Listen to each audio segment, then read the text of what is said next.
Today, I'm here with the 2024 Volkswagen ID.4 Pro S, and in this video, I'm going to tell you guys the top 10 things that I really like about the ID.4 and the top 10 things where I think there's room for improvement. No car is truly perfect, so I got to talk about some of the bad stuff.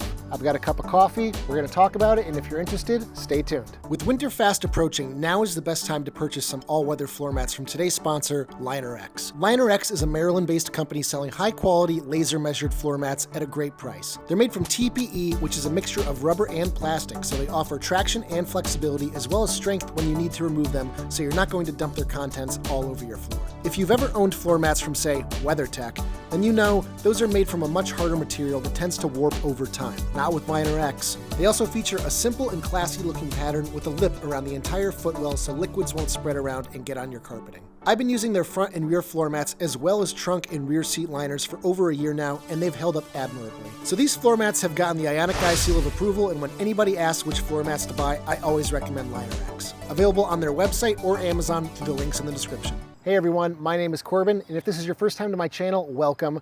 I cover all things Hyundai, Kia, and Genesis related, but I'm trying to branch out and cover some other EVs that are available today, and that's why I'm with the ID.4 right now. I reached out to Volkswagen, they said, yeah, we'll give you the car for a few days. So I've put about 300 miles on the car over the last few days. Not as much as I would have liked to, but this loan is a little bit shorter than the usual week that I get. But even still, I think I've got a good sense of this car. So my number one like, the route planning in this car with DC fast charging stops, if you're going on a road trip, is done really well. It incorporates battery conditioning, so if it is colder out, you can get full charging speed. Now, this new ID.4 versus the one I was considering back in 2021 charges much faster. This tops out at 175 kilowatts, and it will do 10 to 80% in about 30 minutes. The 2021 ID.4 was about 40 minutes, I think. So yeah, that was a big strike against the car back then. 30 minutes I could honestly live with. Now, it's not as fast as my Ioniq 5 or Ioniq 6, but it's still nothing to shake a leg at. So I did plan some mock routes out west, and it gives you the first 4 or 5 charging stops. It tells you what you should arrive with, what you should charge to, how long it will take. You can even sort by available chargers. So if you don't want it to say go to an EV station that is showing in the cloud that it's currently being used, you can just completely knock those out of the running. Volkswagen has done a good job with route planning. And that kind of leads into my next favorite thing with the car, and that is going to be the updated infotainment for the 2024 model year. When I drove the 2021, it was very buggy, very slow. It did not instill confidence in the system. Most automotive journalists experienced a lot of problems with them. So that was honestly one of the most striking points against getting an ID.4 at the time.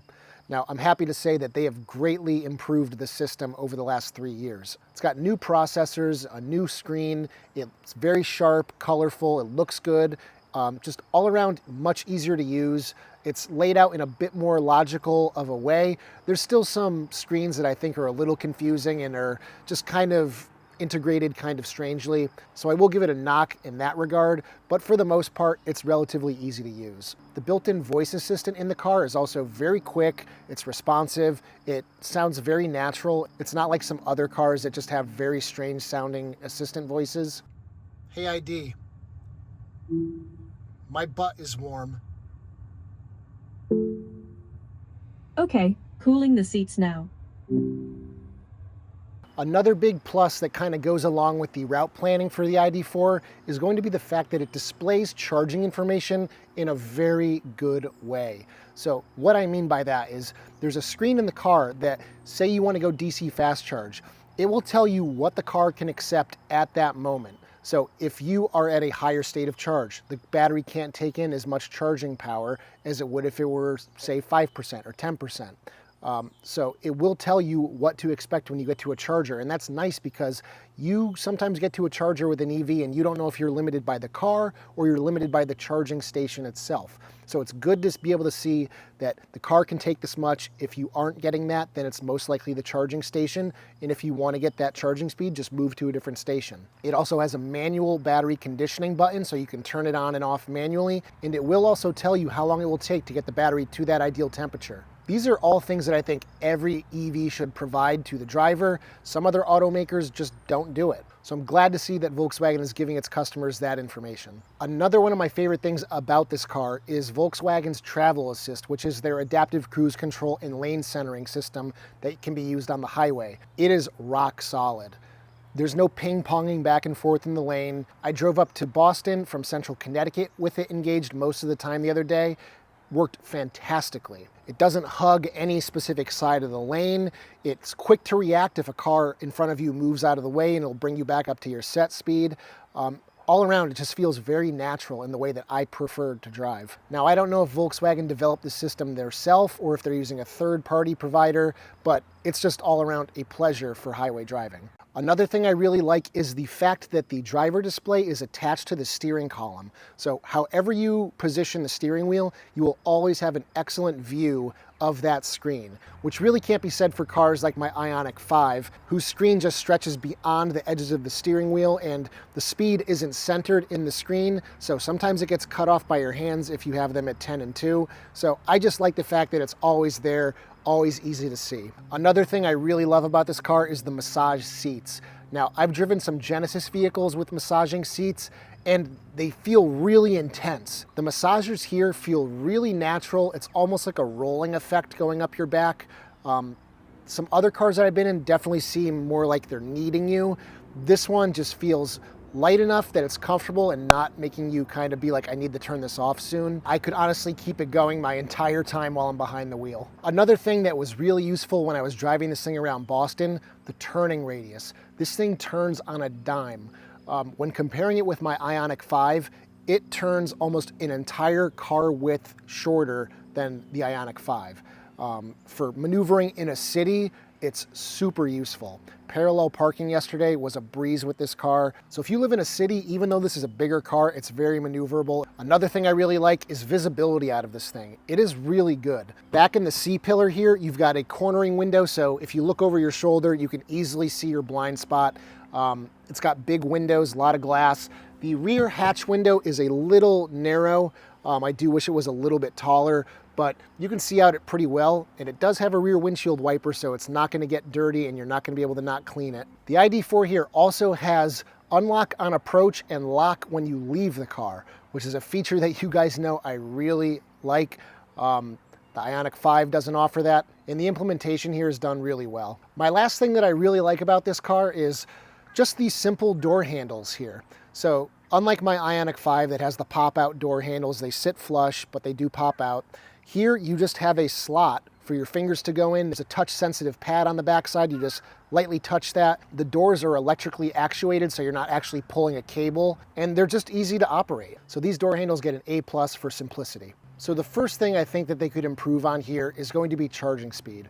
Now, I know I already said that I think it charges decently fast.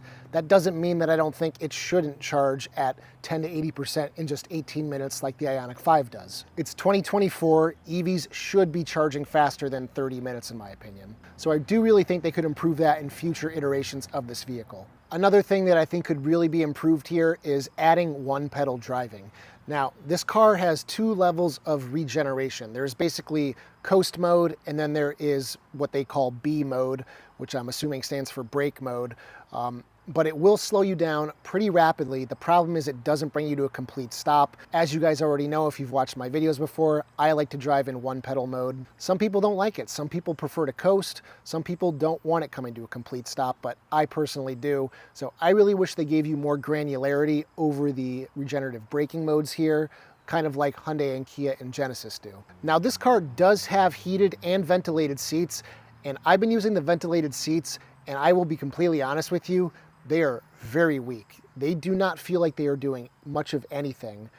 Yesterday was fairly hot. It was about 80 degrees out, and I had them on, and I really couldn't even tell that they were on. Now, I could hear the motor sound, so I knew that the ventilation was on, but it just didn't feel like it was doing much of anything. So I really hope Volkswagen can improve that in future iterations. Something that I was really looking forward to trying long-term with the ID.4 was the fact that when you get in the car, to start it, all you do is press down on the brake pedal, and then you can shift the car and just go.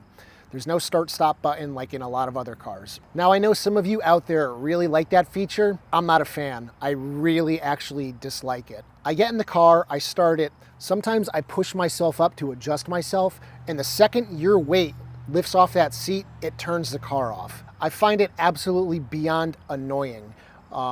I really wish they could just implement some logic into it. Like if you are in the car, you just sat down and put your foot on the brake pedal, and then as long as the door hasn't opened and nobody's gotten out of the car, if you lift yourself up to adjust yourself, or if you're reaching out the window to get to your mailbox or something, why would it shut down? It's just, the logic here just doesn't make any sense to me. It knows you're in the car, the key fob is in the car, so I don't know why it's turning off. I find it very irritating. I find myself sometimes fiddling with the actual start-stop button that's located on the steering column.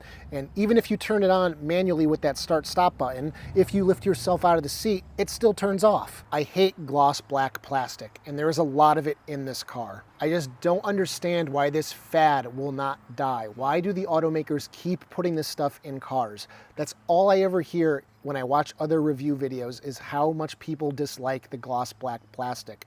It gets coated in fingerprints, it just doesn't feel good, it's not a soft material, so it's just a hard, ugly piece of plastic, and I really wish it would just go away. Give me something with some nice texture, some sort of wood grain or something. It just doesn't look futuristic, it just looks tacky. And the hard plastic in the front seat is in the worst places possible for me in my driving position.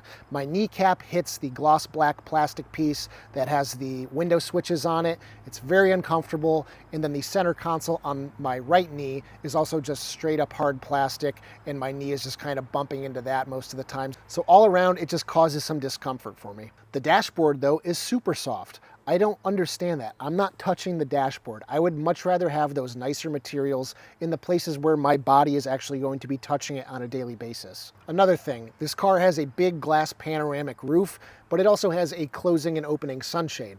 Now, I like that. I like the fact that it has a sunshade. I just wish it were more opaque. When it's fully shut, you still get a decent amount of sun coming through it. And for somebody like me with a big bald head, that doesn't feel great when you're sitting in the direct sun. I wish they would add some backing material or something to make it a little bit harder for the sun to get through. There's also no HomeLink buttons for opening garage doors in this car, which I think is kind of strange. It does have a auto dimming rear view mirror, and usually when you see that, you do see HomeLink buttons, so I'm kind of surprised, especially on the top trim. Also, the side view mirrors don't auto fold here, which if you are living in a city, you are going to want to be doing quite often. They're just manually. You got to shove them closed yourself. I think that's a big miss as well. Another area for improvement, the side windows on this car, and I don't know about the windshield, but the side windows are not double glazed, so you get a lot more road noise, you get a lot more wind noise, you get a lot of tire noise because those windows are not twice as thick as a lot of other EVs. And with an EV, not having an engine drowning out all that noise, you really notice it, and I picked up on it almost immediately in this car. Even if they don't offer that on the lower trims, at least here on the top trim, that should definitely be standard. Then my last thing where I think they could improve this car is the backup camera. It's very distorted. Everything is kind of just strangely shaped. It's almost like a fisheye lens effect. It really makes reversing this car not as easy as with some other cars I've driven, so I do think they could improve upon that. So could I recommend the ID.4? I honestly think I could. There's a lot to like about it. I did list a lot of dislikes, but I do think those are things that I could personally live with, and I think many other people could as well. I think it's very competitive for its class. It has great range. I did a highway efficiency test, and at 74 miles per hour, this thing can do like 260 miles, so it can definitely keep up with the best of them in this class. It's got a great sized trunk. It's squared off a little bit more than some other EVs in its class, so you've got a ton of cargo capacity back here, so if you've got a small family, I really do think this could be a great option. It's nice to see that Volkswagen has listened to a lot of the complaints about this car, and they've done a lot of work to try and improve it over the last 3 years, so that is definitely something to consider. It is also now made in America, so it does qualify for the $7,500 discount from the federal government. So yeah, all around, I really dig the ID.4. Now, do I regret getting my Ioniq 5 over getting the ID.4? At the time, definitely not. The Ioniq 5 was light years ahead of the ID.4 several years ago. I do, however, think that this has gotten a little bit more competitive with the Ioniq 5 and the EV6 in the last few years. But the Ioniq 5 and the EV6 are both getting refreshed for the 2025 model year, so we'll see how they compare after that update comes out later this year. So anyway, guys, those are my thoughts. If you liked today's video, give it a thumbs up. Consider subscribing if you haven't already done so. Check out my store at ioniqi.com if you need accessories for your Hyundai, Kia, or Genesis EV. And as always, I will see you guys in the next one. Take care, everybody.